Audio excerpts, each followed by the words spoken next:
Hey guys, how's it going? Zombie here with ZNR Gaming. Today I'm doing a video for Apex Legends. I'm going to be covering all the basic knowledge for people who are in their first few matches of Apex. Hopefully this will help the players watching this video as they start the game to help maneuver their way through the start of it and provide good support for their teammates.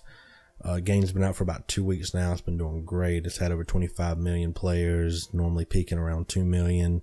Had 10 million players within the first 48 hours, and it is really fun to play, guys. So if you watch this video, you're still on the fence about it, I would say go ahead and download and play it. It's free to play. It might take a little while to get into it, but it is a lot of fun. So here it is, guys. 15 things to know when you start Apex Legends for the first time or within your first few matches. First thing is selecting your actual legends. When you sign into Apex Legends for the first time, go over to the Legends tab. Once there, learn all of the Legends abilities and pick your favorite according to what you read. Everyone has a passive, which is always activated or is always activated when it's when that particular event happens.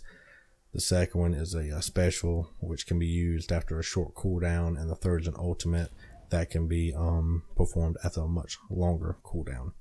But make sure you at least look at 3 different people and select your top 3 that you like, as you may not get the person that you want. And you will also need to know what everyone else's capabilities are so you know how to combat them. Also, 2 quick notes. It's up to you, but when you see Caustic and Mirage or any other future characters that might be locked due to updates, do not spend real money for Apex coins to unlock them. This is, of course, just my preference, and I will mention why in more detail later on, maybe in the 15th tip, I think is what I've got. So if you select the skin, whenever you select a skin for a legend that you might have unlocked when you're in Legends menu, that legend becomes your preferred legend, and because your preferred legend, and you want to make sure that you do not do that instead of preferred legend someone that you don't mean to by accident. And because these skins can be locked through Apex packs, through real world purchases or level ups. But make sure you go back to the primary character before you start your actual game. And this may help you out to start the game, or you may be playing with someone that you didn't actually expect. For number 2, guys, we have meeting your team and starting your match. Once you are ready to start, return to the play screen, invite any friends, or join matchmaking solo. For now, there is no doubles or solo matches, but only 3-man squads. Once you start, you will find yourself at the character selection screen. Any one legend can only be selected by one teammate. This is done to help balance teams a little better. If you're playing without a mic, you can also let teammates know who you want to select by moving your cursor over the desired character, although this will not guarantee that you will get the character that you want. If not, then you will have to make a selection, which is why you should familiarize yourself with at least playing with 3 different characters on a regular basis. Also, if no one selects the character that you set in the previous tip, when in the Legends menu, you can be AFK during this process and still get the character that you want. You will also see in this menu who the jump master is, but this normally changes the symbol by their name. Number 3, guys. Okay, now that the match is starting, there are 3 things that you're going to notice if you pause the map. First is that if this isn't your first battle royale game, you will likely notice the yellow flight path on the map showing you exactly what direction the ship will be headed, and where it currently is in reference to the map. If you look at the map, you will also see a dropship. Every match one spawns, or every time one spawns into the match, it will be around the bottom center of the area of the map, and it will fly to the designated area. This area will change every match and is a landing zone for the actual ship. You have the ability to land on the ship and loot it before it reaches its location. This will give you the chance to loot and jump off the ship to another close by location quickly. But be aware, this is an area which normally has higher loot, but sometimes it can be disappointing. There's been a couple times I've dropped where it was just basic gear and nothing special. Nevertheless, keep your eyes open for other squads who may be landing here as well. This is a normal hotspot, so people will love to land on the dropship. Third, you will see a blue circle on the map indicating a hot zone drop there as well. These also move every match and give a higher chance for higher tier loot, including gold weapons, attachments, and armor.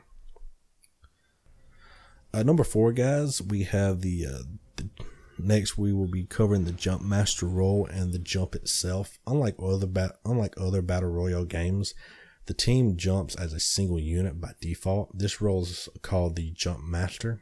The jump master determines when the team jumps and where. If you are the jump master and you don't want to be, you can easily relinquish the job to someone else. On Xbox, I know you hold the B button. PlayStation, you hold the circle. I'm not sure about PC, but this will give someone else the role. And if there's a debate on where you want to jump, you can actually also jump solo, but then you will be separated from your team. Once you jump, be sure to look around at other enemies to see where they land in reference to your team. Use this information to either land at a location together or to stop following each other while in the jump mode, so your team can split to loot these surrounding buildings, and you can also potentially surround the enemy. One of my main squads likes to jump at the artillery at the top of the map and split off to 3 separate locations all at once to speed up the looting process. Also, before you jump, keep an eye on the number of the players still on the dropship, so you can know how many people might be possibly jumping around you. Number 5 is grabbing a gun first.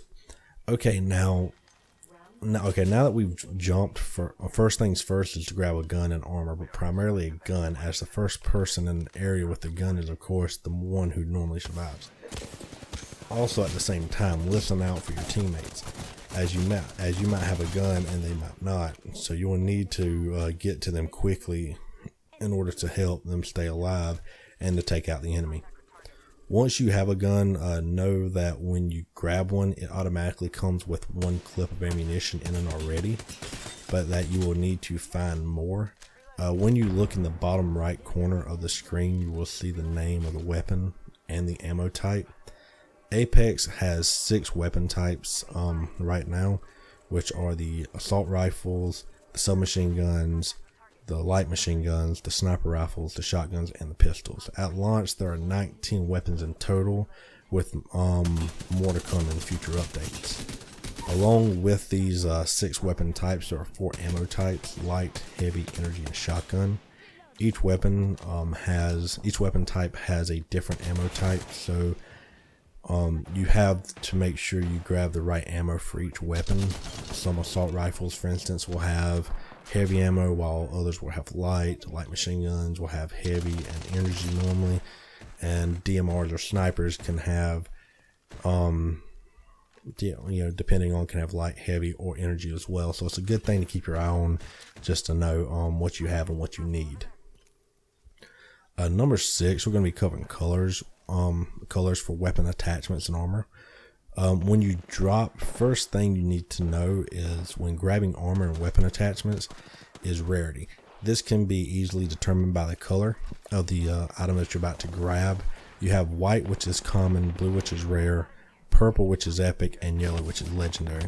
Knowing this will make it a lot easier when looking at down enemies and looting them, and picking it off the ground as well. For example, if you have a blue helmet and you see a white one on the ground, instead of going to pick it up, you can ping it for allies, and you won't have to worry about trying to grab it and wasting time.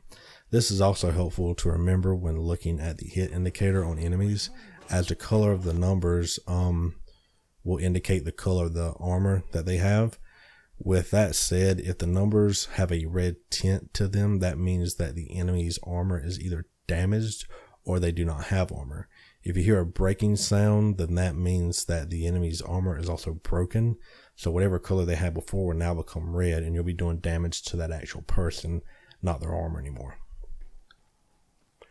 Number 7 is pinging items and enemies. The unique thing about the pinging system in Apex is that there are multiple different pings, including both not limited to spotting an enemy, ping a weapon, or telling allies where you are planning to loot.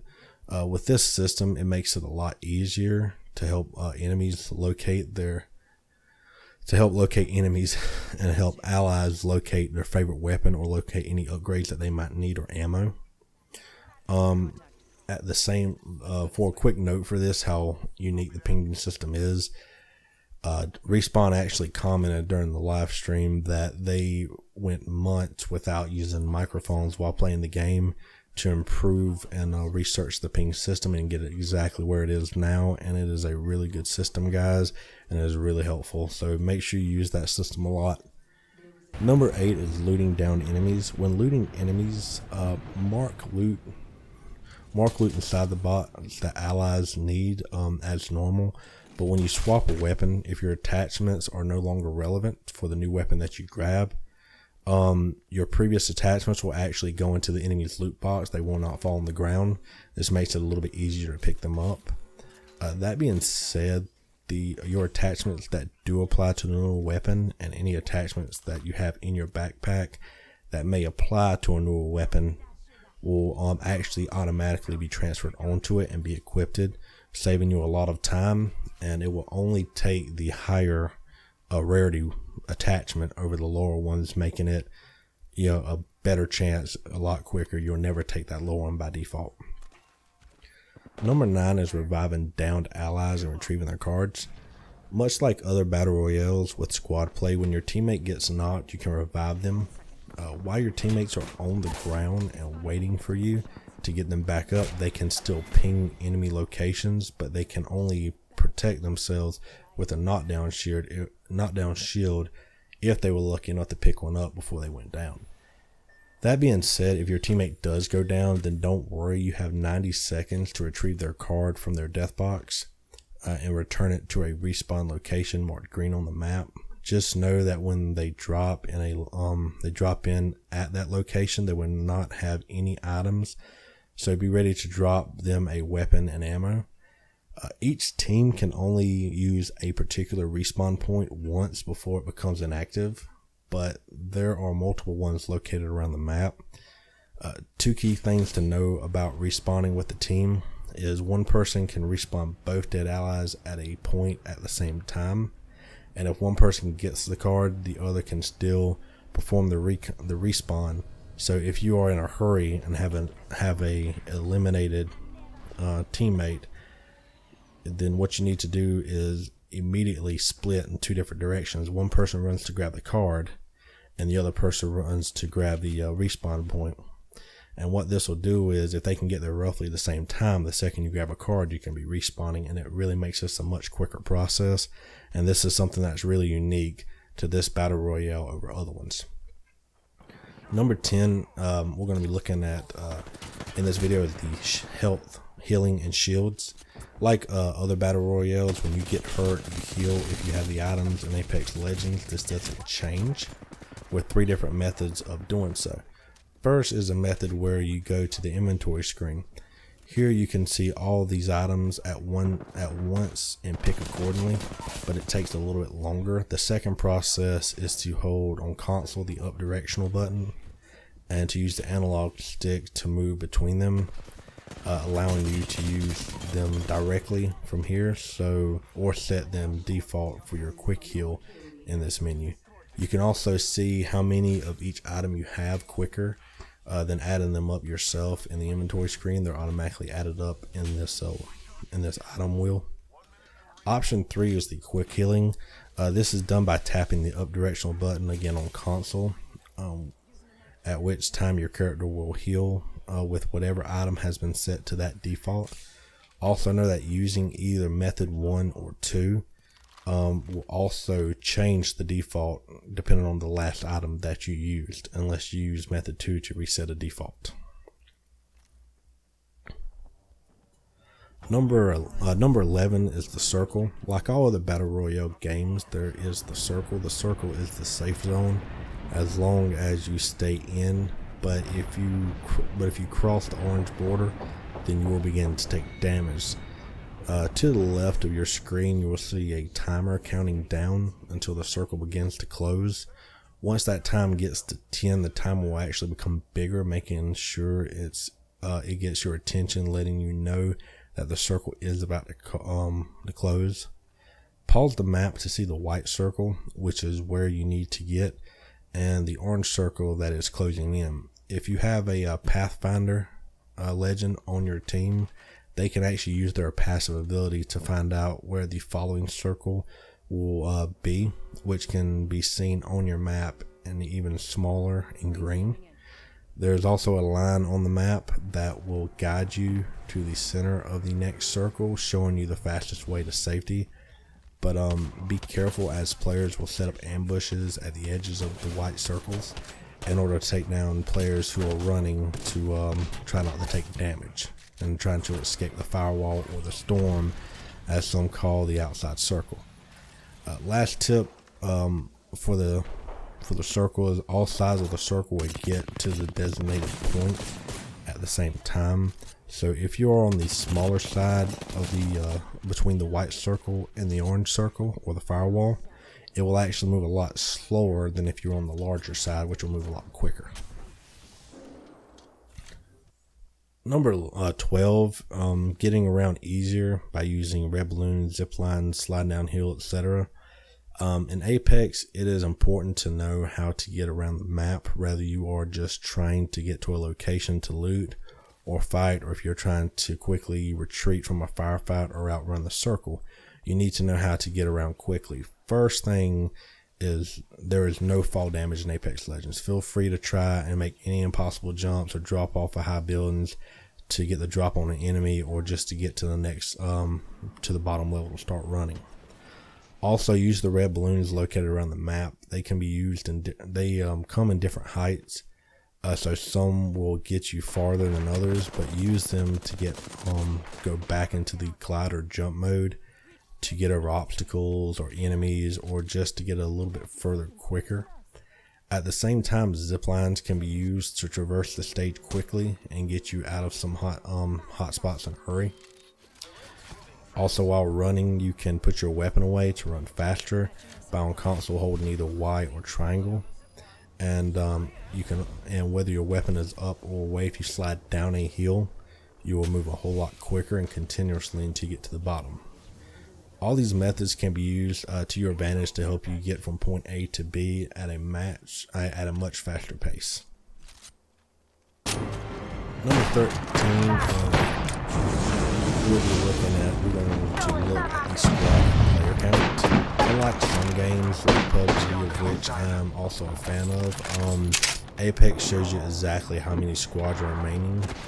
This can be useful in the end game, as if you hear the squad fighting and the squad's fighting it out, and you know that including yours there's only 3 squads left, you can assume that almost all the danger to your squad is in that general direction, and that no one's focusing currently on you.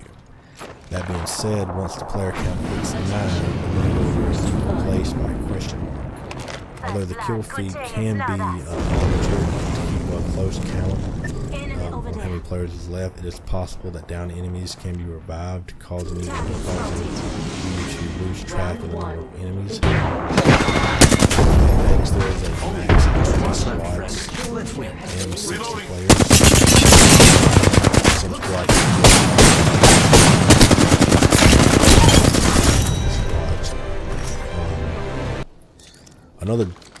Number 14, we're going to be talking about dropships and care packages.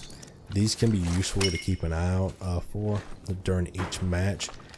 If you remember the dropship from the start of the match, another will normally spawn if the match goes on long enough.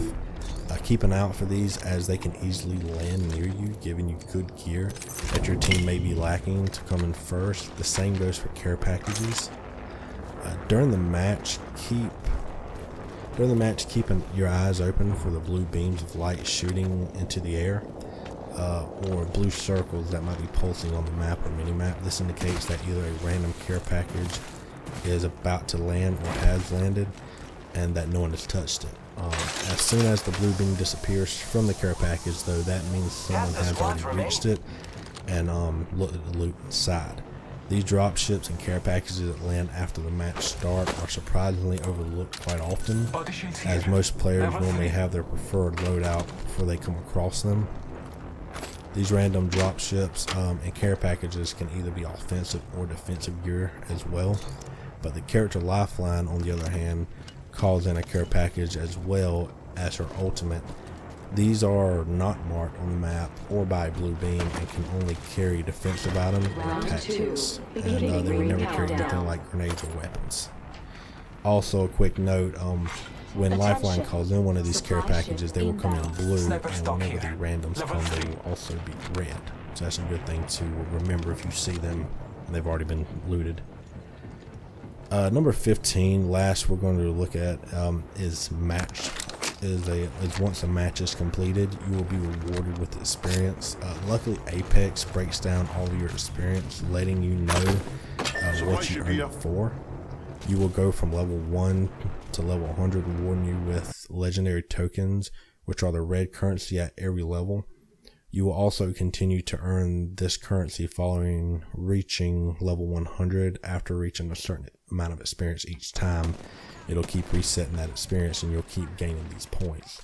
Just know that this currency has only two functions.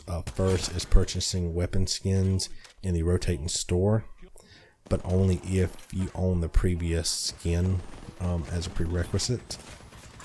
And the second function is purchasing legends. Besides those two, this currency will continue to build, not being used until newer legends are released each season.